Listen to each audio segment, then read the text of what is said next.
We really should have waiting parents, not waiting children. Over 100,000 children are available for adoption through the U.S. foster care system, and 27% don't have anyone, like a relative or foster parent, in the process of adopting them. 60% are between the ages of 5 and 17, and two-thirds are part of sibling groups of 2 to 8 children. Hey listener, my name is Marcy Bursack.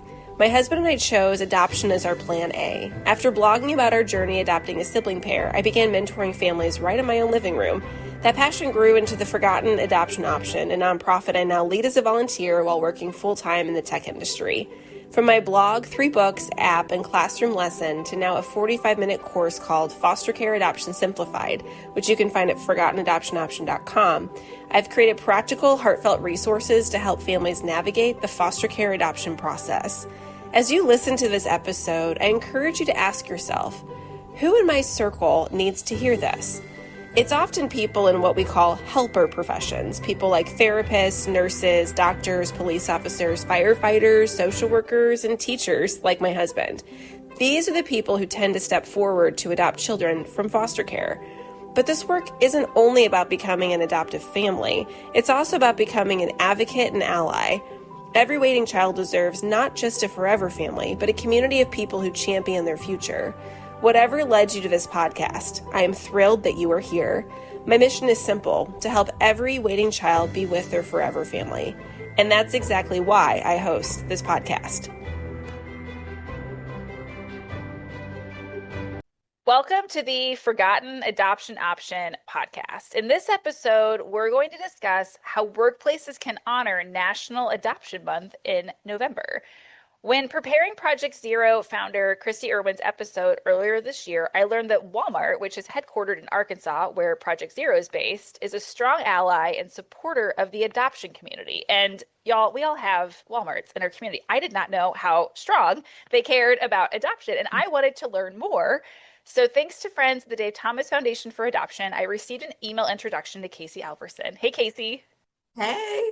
This is like the coolest thing. Like, this is just, you were open to meeting, and then like you have a story and you're living it out. Kacie has led Walmart's adoption-friendly initiative this year, and she's a catalyst. You've already probably felt she's high energy, as a leader, and has a deep passion for the adoption community. So Kacie, perhaps the best place to start is, because we can talk about your impact, your ideas, we're going to get there. But can you share with us, like, why is Kacie so passionate about the adoption community? Yeah, of course. So I am adopted. That's why I'm so passionate about it. Not only myself, but also my 2 brothers. So my parents were married for years, and were trying to have kids, and they couldn't.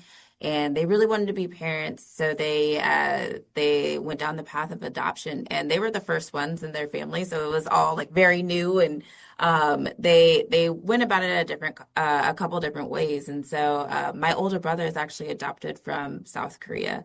And then myself, I was adopted out of the foster care system in Little Rock, Arkansas, as well as my little brother.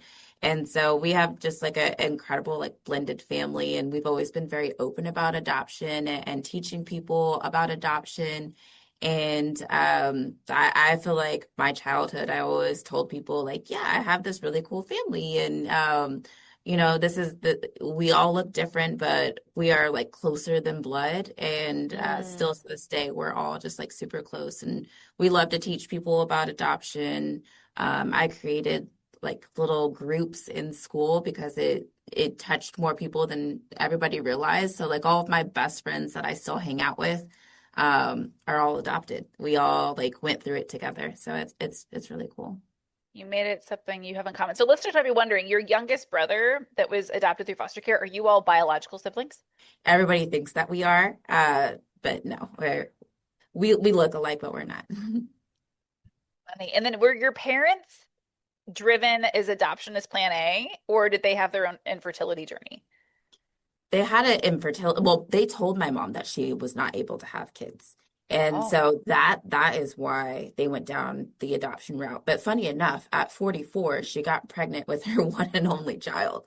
So I do have a younger sister that is their only biological child. whoa.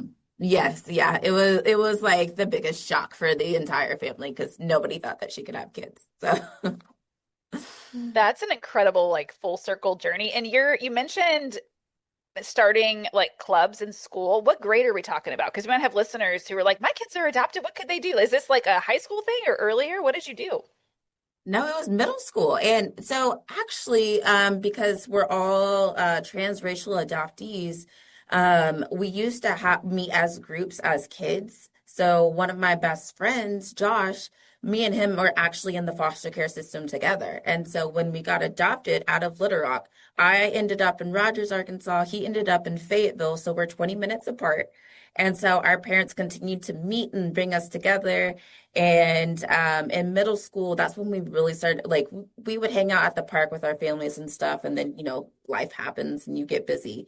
And then in middle school, I was a cheerleader. He played basketball. So we saw each other at a game and like we ran up and like hugged each other and we're like, oh my gosh, we have to continue hanging out and do all this stuff. Yeah. And because of that, I kept telling people like, oh yeah, that's my brother. Like that's my brother. And people Yeah. were confused.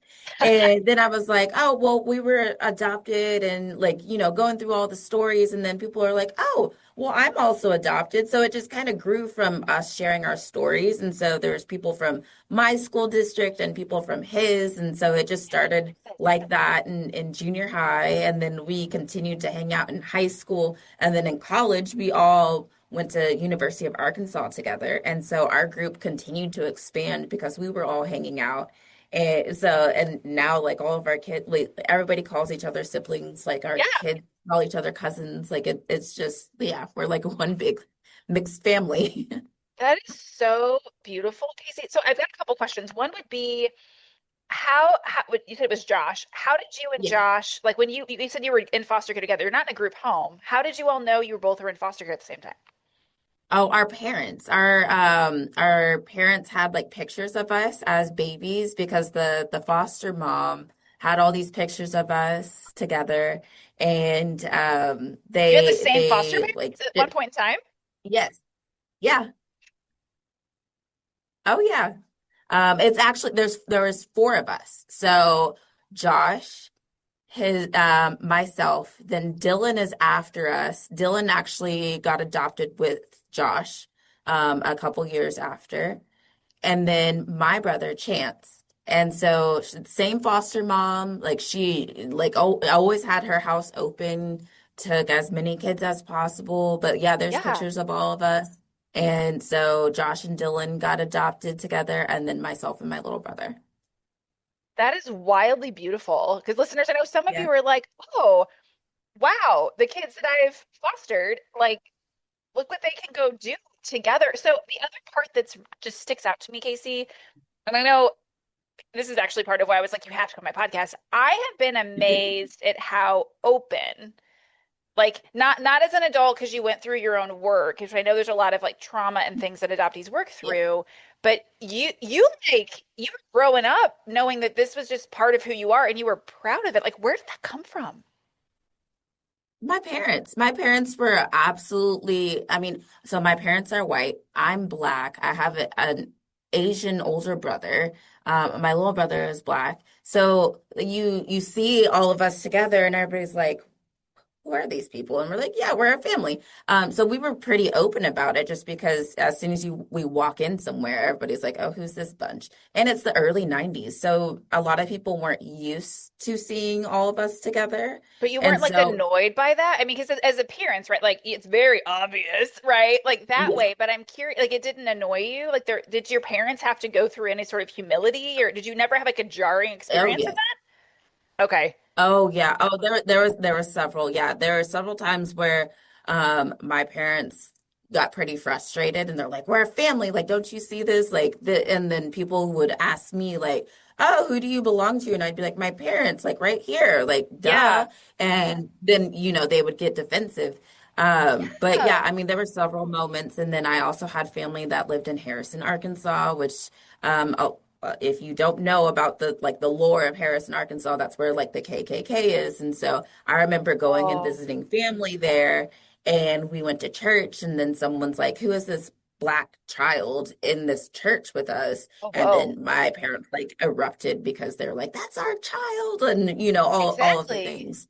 So what was the So yeah, there turning was. point that kind of went from just kind of, I would call it tart, uh, Mhm. relationships and interactions? What kind of shifted, or do you remember anything that like helped? Because I know that for me, like I remember I didn't realize when I signed up to adopt my kids and to be involved in the foster care system that I did not like consent, that I needed to start educating people, because it's just people are curious, right? Like just like they're with you, they're Right. seeing you all and they're like, you're different, so tell us why. And you're like, but we didn't say that was okay to ask us.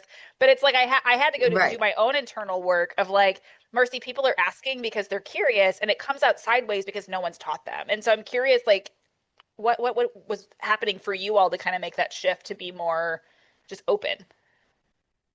Yeah, it was probably that moment in church that like shifted my parents, because they weren't exposed to like racism or discrimination.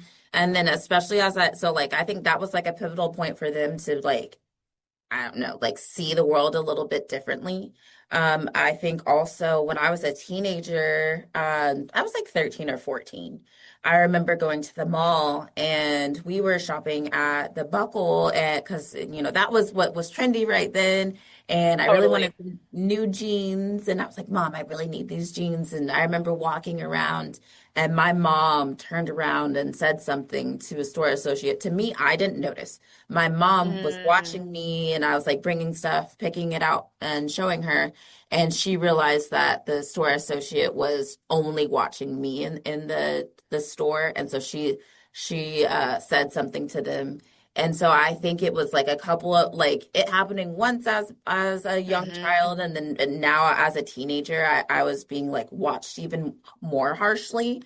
hmm It like, she was like, okay, we now need to have a talk because in a couple years you're going to be out in the world and I don't want anything to happen to you. And so I was like, okay, I'll like, let's have the talk. And then that my parents both were like, let's be as open as possible. If anything happens, like, let mm. us know. And they just wanted to learn as much as possible and be exposed to any incident that happened to myself or my brothers, to make sure that they understood how we were feeling and how the world was seeing us. So it was like, unfortunately those accidents or incidents happened, but hmm thankfully they did, because then it opened the door for all of us to have those conversations.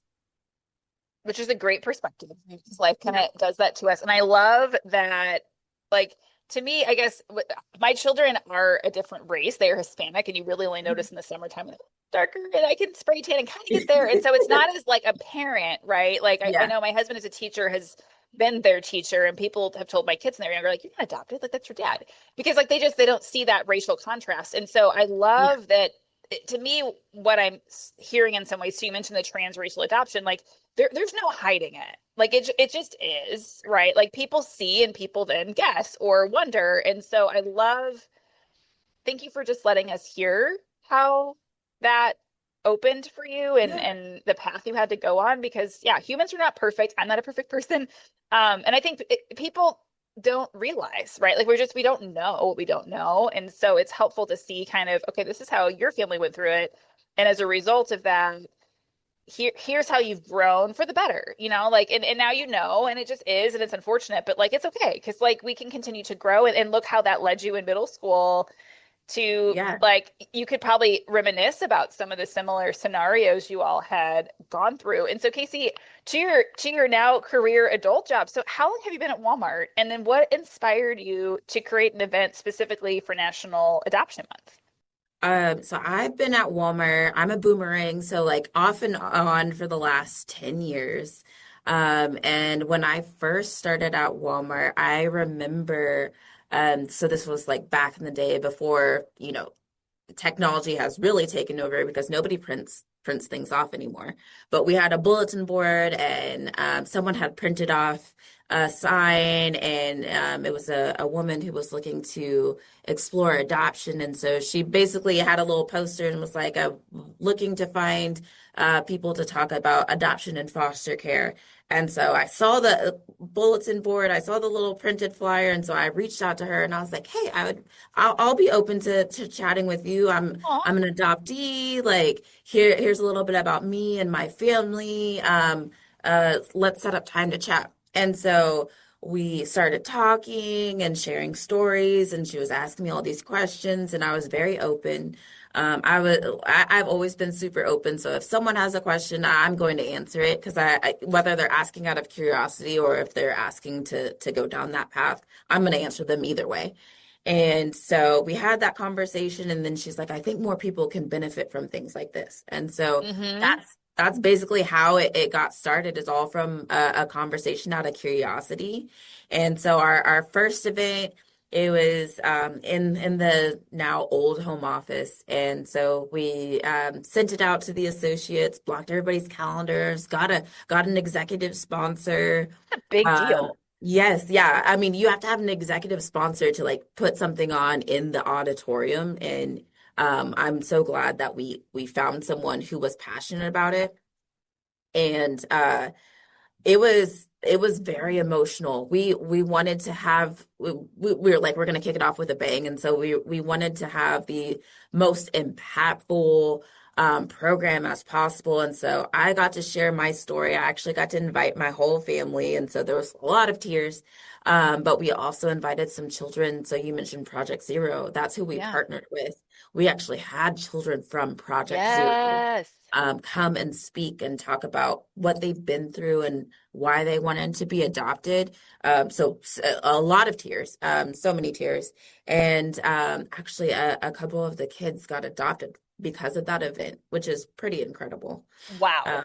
yes, yeah. Once I found out that they got adopted, and usually teenagers Yeah. they usually age out of the system. And so getting teenagers adopted, like that for me was like, Huge. yes, And exactly. that probably wasn't even a goal of your event. You were just like, we're No. gonna have them speak. You were like, let's just inspire and make this normal. Yes, But instead you were like, wow, we're like impacting lives in big yes, ways. yeah, yeah. Wow. So, like thinking back at that, it still just like almost makes me want to cry. But yeah, so we did that, and we found out just the impact that it had. So we're like, okay, we need to do this every single year. And just other executives, caught on to it. And after the second event, we started having conversations with leadership. And so through that first and second event, we were actually able to impact adoption and foster care benefits for the entire Walmart organization. Whoop, whoop. Um, Wow. yes, yeah, I know. I'm like when I tell people that, I'm just like, dang, I really did something. And to be someone who is just so early in their career and being able to have a lasting impact like that, yeah, one of my favorite Amazing. accomplishments to date. Can you tell us, like, when you all do you remember the details of? So I'm thinking listeners might be thinking, wow, like I work somewhere big or small, because Walmart, you guys are your corporate headquarters is in Arkansas. So you're Yeah, in this like prime spot. So listeners, whether or not you work for a big place or small place, Kacie's leveraging the big place. yeah, But you just simply said, like, somebody had a question, you made yourself available. And listeners, if you heard Andrew Lewis's story from KPMG. There's also Josh Casilla, who works in corporate America as well. They both were just open with a coworker, and that's where all this started. So, like, any yeah, of us can do this. And Kacie, I just want to like backtrack on what you just said. So you started a conversation, you made it normal, and you helped a coworker with that. Then you created an event because the data shows that 1 in 25 families, so people that have children, has an adopted child. So whether or not I'm imagining your event was like adoptee attended, an adopted parent, and foster parent, like people that were yeah. all these people are there because you simply asked. And I'm super curious. And then you have these adoption benefits because everyone's like, well, duh, like we're here, and it probably was just an oversight, right? How Mhm. hard was it? Because it seemed like it was a rather easy ask. How hard was it to get an executive on board? It was not hard at all. There's so Why? many. Why wasn't that hard? Because if I'm a listener and I'm like, oh, Kacie, you just know people. Like, what did you Oh, have to yeah. do? No, once again, I was early in my career. I didn't know anybody. This was my first year at Walmart. So it was just like sending out an ask and telling people, hey, this is adoption and foster care, it impacts X amount of children in our area. We know that, like you said, like we need some stats. Like we would love to put on this event and just expose and provide information to families. And family is just important for everybody, right? Like everybody has a family, and somebody, one shape, way or another, has been impacted by adoption or foster care. I learned, and so through this event, we had the external, like the children come and speak, but we also had associates come and speak.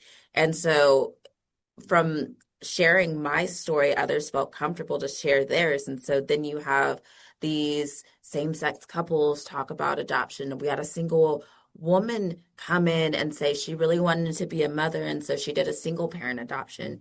And a lot of people were like, "Oh, we had no idea you even adopted. Like we Right? just knew that you had kids." And so it just made it normal, Yes. because we don't realize how many people it touches. Okay, so if I'm thinking I could do this, this isn't so hard. I just have to ask, or I mean, it's as simple as like, let's just talk, whether you're working virtually or in person. Like, I'm here for 20 minutes. You can ask anything. It's okay. Or I'm Yeah. curious too. Let's go find the person. How did you find your colleagues, the associates? How did you find the other people that would then share their stories? I mean, I'm assuming that you, like the single mom, you had no idea either. How did you Yeah, find her? yeah, exactly. We have this like workplace app where you can like post things and ask questions, and Like so an that's what we intranet use. kind of thing, like an Yeah, internal, yeah. it's like Facebook. It's powered by Okay, Facebook. So it's like a Facebook for the workplace. cool. So we just posted on there, like looking for people to share their adoption and foster care journeys, and reach out Yes. to us if you would like to share, or just like chat and see if you would like to share, learn more about the program. And so that's what we did, and we got actually like an astronomical amount of responses. And so now I have, and we do this every year. So I have a log of all these people who want to Yep. share their stories. And so each year I'm like, okay, these four shared. I'm not going to use them next or this year, or this Yeah, year yeah. I'm going to, yeah. So it's, yeah. That, like I said, there's way more people than we think have been impacted by adoption and foster That care. is just so incredible. All because you were like, hey, what if we just like do something? And so I'm curious. So you mentioned some of the planning. Like this seems rather light. Like you were like, we found a date and time. We just announced that it was Oh, going no, on. Like no. was it a lot of heavy work? Were you planning like 12 months out? And like just kind of walk us through if we're listening and we're thinking, okay, November soon, or I could do this at some other Mhm. point in time. Like what kind of time investment do I need to be thinking about if I can roll up my sleeves and do this? You probably don't want to follow my timeline because I'm like a last minute person. Some But of it's quite like that though. Like I tend to be a yeah, planner, but sometimes just that simple, like, oh, I can do it within 2 weeks. Cool, you know? yes, yeah. No, I think I did like a couple months out. We were like, oh, November is soon. Like we should probably start working on this. And so I made sure that I was able to find a location because that's a hot commodity here. It's hard, large conference rooms. So I made sure I had a location, everything booked first before I could start doing some of that like external outreach. So I got that done a couple months out, and then I reached out to our internal associates as well as some external partners. I usually like you mentioned Dave Thomas and Project Zero. They always want to get in front of associates. Project Zero has this beautiful gallery wall, and so they showcase all the waiting children. So I always want to make sure that I reach out to them first so I can get that, and put it in front of all of our associates to showcase some of those waiting children. Like I said, the first time that we did it, we got children adopted. So always going to like reach out to them first to make sure we get that. Right. But I reached out to some of those like partners that I've always invited, so that they can start preparing some of their like presentations and getting everything, all their printed materials done. And then if there's any like other, local partners that I want to include, I typically do outreach like 4 to 6 weeks in advance. So Project Zero is in Arkansas, but they have their are down in Little Rock. So I want to make sure I give them time, and Dave Thomas as Mm. well, being, in a different state, give them time to like book travel accommodations. which is why I reach out to them first, and then all of the local agencies because we ask DHS to come and foster homes and things like that. But yeah, I like to involve our community because when we do things here, we know we're going to immediately impact our closer community. Which is so thoughtful because you're like, oh, this is like for all of us to Mhm. do all of these things. Casey, do you know roughly how many people work for Walmart local to you, like in your area? Oh goodness. I think it's like around the 30,000 mark. It could So be this it's scales, listeners. yeah. Yeah, like if you work at a company with like 5 people to 100 to a huge, like there are ways to take this and run with it in your own way. And I think what's so great about it, Casey, is you were just like, I just was trying to help. Like Yeah, I was I was just just trying trying to to share answer information. questions. Yeah, like it really, all of us can do this, which is like the simplicity of it, right? Like it just takes a little bit of time investment and putting it together. Can you tell us the most recent event? Like what's the vibe? Was it online? Was it in person? Like kind of describe what was the event like experience for anyone that attended? Yeah, so we always do events in person and we stream it live as well. And we stream it because we have store associates as well as international associates right across the world. So we want everybody to have access to whatever information that we're putting out. Because even though I'm focused on some of majority of the program is like local, we still have our benefits team coming to speak about the adoption and foster care benefits. We also introduce surrogacy benefits. So I have them coming to speak, and then Dave Thomas, right? And then there are a couple others that are international adoption agencies. So I want to provide as much exposure across the board because everybody is impacted. And so it's online and in person. I usually kick it off and welcome everybody, tell a little bit about my story, and then I let our executive sponsor speak because he's also an adoptive parent now, which is really cool. And then we like pass it off to our associates to start telling stories. And so last year it was pretty incredible because I got to introduce some new associates to the program. And there were stories that we haven't had represented before. And so I had an Mm, associate who shared his story, and he actually didn't find out he was adopted until he was 16 years old. And he wow. found out on accident. And so getting to Mm, share that story brought like a whole new lens to the conversation of it's okay to be open about hmm adoption, just like how my parents were. But this associate, he was the same race as his parents. And so they felt like they did not need to tell him. And they did him a misjustice, right? Or an injustice because they didn't tell him. And then he went searching for information. He went searching for his birth certificate because he was hmm applying for schools. And then he saw where he was born and he was like, wait, that doesn't make sense. So then he asked his mm, father, hey, why does it say I was born here? And then his father was like, oh no, we need to have a conversation with your mother. And so that's how he mm. found out later in life. And so then he talks through the impacts that it had. And right, like if you think about it, at some point or another, your child is going to have a their birth certificate or access to Hmm. the birth records. Like I had a child, and so I wanted medical records to see like what are we getting ourselves into? Because I Right. didn't know. So like same thing, like he was trying to just get simple information and found out. So it just brought like a whole new lens to the conversation, which was really cool. After 10 years to bring something new to the table. But we introduced things like that through the associates. And then we're also able to talk through the additional benefits as well. Like surrogacy is something that was new, surrogacy and IVF. And so it's really cool to, because a lot of people get so many emails, right? And then you attend this Hmm. event, you're like, oh, we didn't know that we had these benefits. So it Yeah. was really cool to also introduce those. And then we also just open it up for like questions and conversations afterwards. And so just watching at the end, people come up to some of the associates who got to share their stories and just talk and learn more and just mingle. Is also really cool because you see the connections made and similar conversations that I had, which started all of this. It trickles because Yeah. you're convening people. So two things that come to mind. One is I'm gonna do the hard one first. I'm gonna flip what I was gonna say to you.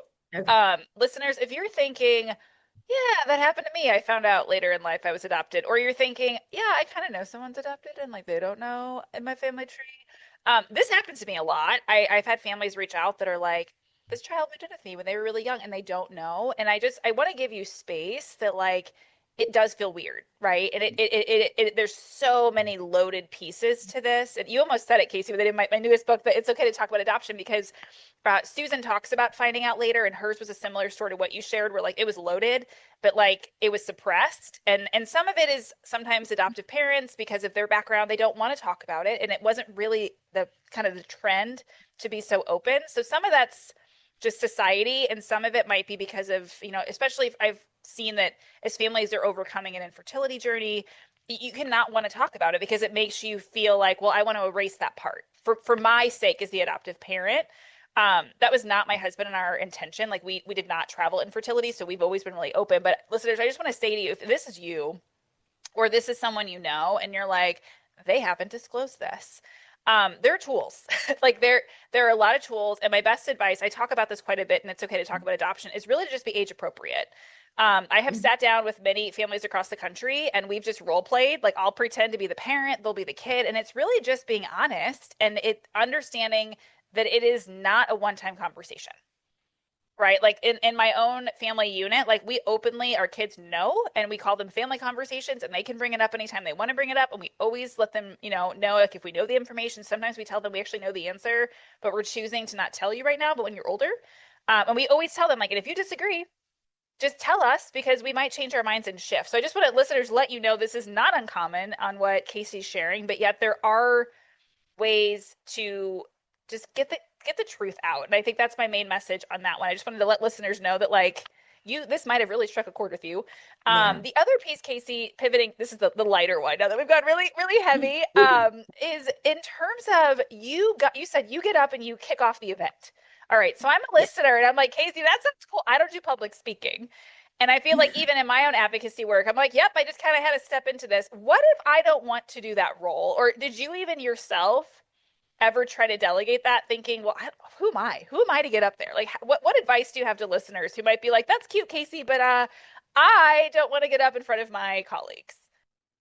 Um, you don't have to. I would say I didn't for the first few years. There was someone else who was like, "Yes, I want the opportunity," and I was like, "Great." The woman that I originally met with to have the discussion with, and she loved public speaking, so I did not mind that she took it. It was when I came back and was meeting with some other associates, and they were like, "Can you take this on? I think it's your turn now." And I was like, oof, I don't know about this. And we talked about this before. I always try to take time before I say yes or no to something. And so I took the time to really decide whether or not I wanted to be the face of this and be up there to kick everything off. And my family they were all were like, yes, like you should do this. Like we support you. We think that you're going to do it justice. And so that's how I made the decision that I would take it on in the later part of the years. So you don't have to. Sometimes you can make your like executive sponsor do it because they're an executive. They should be public speaking often.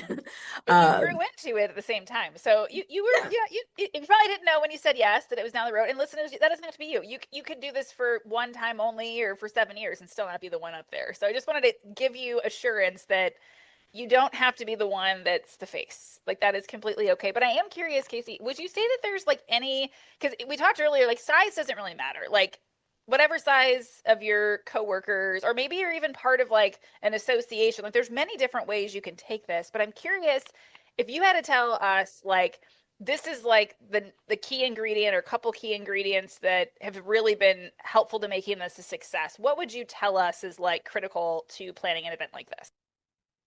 Um, Ooh, that's a good question. So I would say just having the ability, like size does not matter. You could be in a small company, which is probably going to be a lot easier to get people on board because you don't have to work with all thousands of conflicting schedules. But like just being able to have that communication and send out. So like I said, workplace was beneficial for us because we were able to do the outreach, not only to get associates to tell their stories, but also to tell the rest of the associates that we were having this event. So communication is the biggest one, whether you have a platform like Workplace or if you're just blasting out emails or a newsletter, something like that is going to be able to reach your workplace, large or small, and then just building a network with your community. Because like I said, I have a lot of community partners. And I was able to work with them and bring them on board. And that's how I met you too, It utilizing my is. community partners.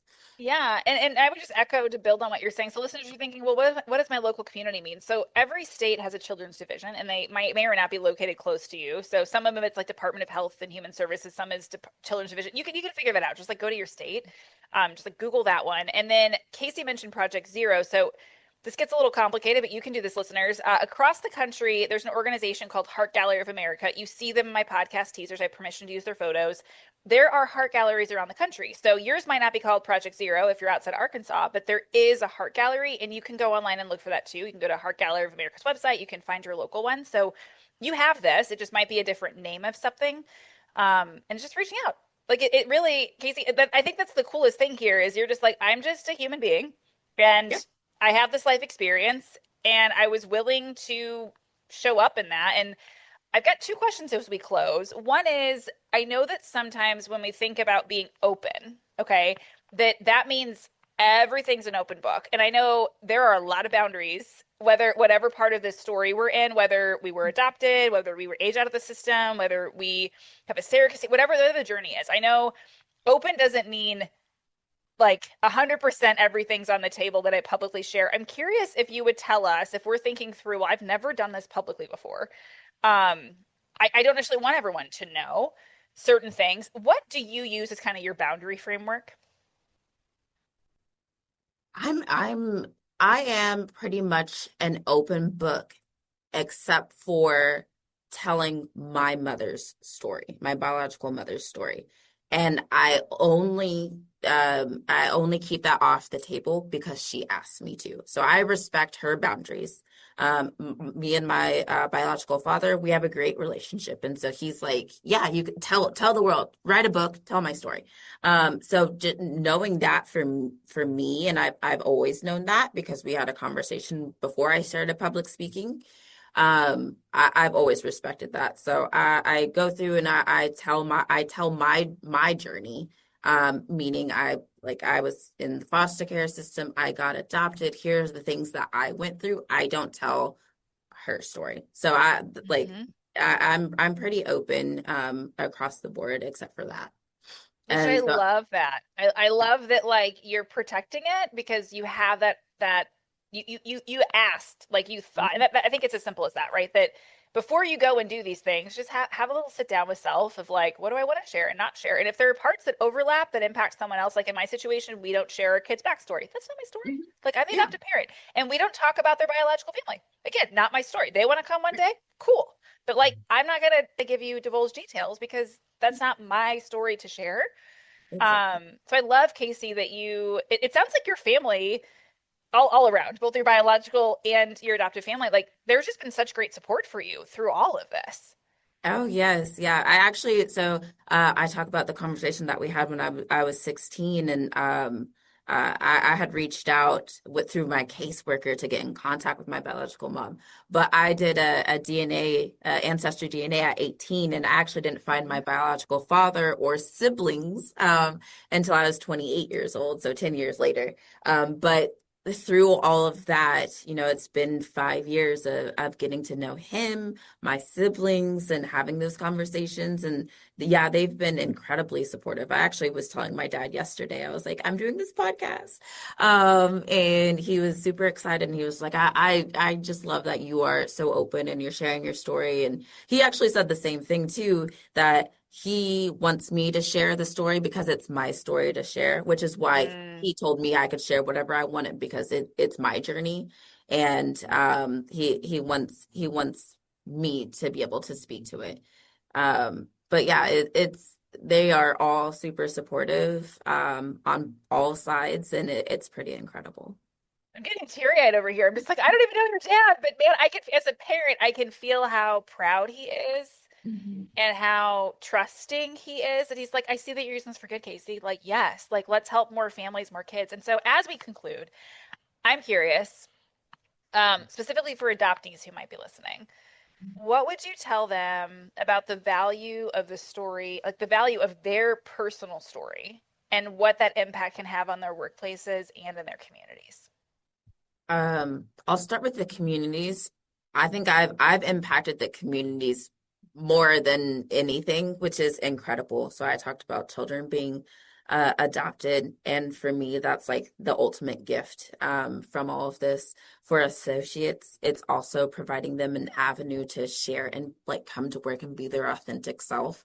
Mm. When people don't know who you are or what you've gone through, they just see this person, but once you share that, it's almost like I don't know, a weight has been lifted off of your shoulders. Like you can come to work and be your authentic self because some days you're fine and dandy, and then other days, like, you have these deep feelings, and you can be like, hey, I'm just going through something, and they're like, okay, like I totally understand. Because not everybody should show up and be like a superhuman every day. Like we Right. all are going through something, and so being able to share that and just like show who you are, be a real person. It's, I don't know, it's like the most freeing experience. It's incredible, Kacie, to hear. Like, one, I'm just so grateful to have crossed paths with you because Day Thomas was like, "Here, me, Kacie," and I was like, "Hi, we don't know each other yet, but I think you have a great thing to offer." I mean, the impact you've made within Walmart is undeniable, Kacie, and in your local community in the state of Arkansas. Like, you've helped families form. Like that's huge, and I so appreciate just the work you've done with your own family. With like, I mean, it takes a lot of bravery to step out in this space, Kacie, Yeah, because you don't know. It's kind of a wild card, right? And I'm so right. proud of you as a fellow advocate in this space. And at the same time, I just want to say thank you because you're giving all of us idea of like this really can be all of us. Like there's Kacie in me. I can do what Kacie did, and maybe it looks bigger, smaller, or in a different month. May's a good time of the year as well. It's National Foster Care Month, but like these are easy things all of us can do. And so I'm just so grateful that you've led the way for us and you've shared kind of what you've learned along the way. And it's neat to hear how you kind of stepped into some speaking along the way too. So thanks so much, Kacie, for being on the podcast. Yes, no, thank you so much for having me. And if I could leave you with one thing, I told my 3-year-old this all the time, and now she repeats it. So whenever she's doing something difficult, she like steps back and says, I can do hard things. And so you can do hard things. Thank you so much for spending time with us. It truly matters that you listen today because by tuning in, you're opening your heart to the stories of children in foster care, sparking empathy and starting to see how your unique role, whether as a friend, advocate, or even as a future adoptive parent, can bring hope and belonging to a child or sibling group that is waiting. I also want to personally invite you to reach out to me to ask anything that's on your heart. I promise no judgment. You can find me on Facebook, LinkedIn, and Instagram, and I mean it when I say you can ask anything. I know it can feel awkward to ask questions publicly, and that's why I carve out time during my lunch hour and evenings while my kids and husband are at martial arts to mentor others one-on-one. Your questions matter, your curiosity matters, and most importantly, the role you are playing in helping children in foster care matters. Together, we can bring hope and belonging. Until next time, take care and keep the conversation going.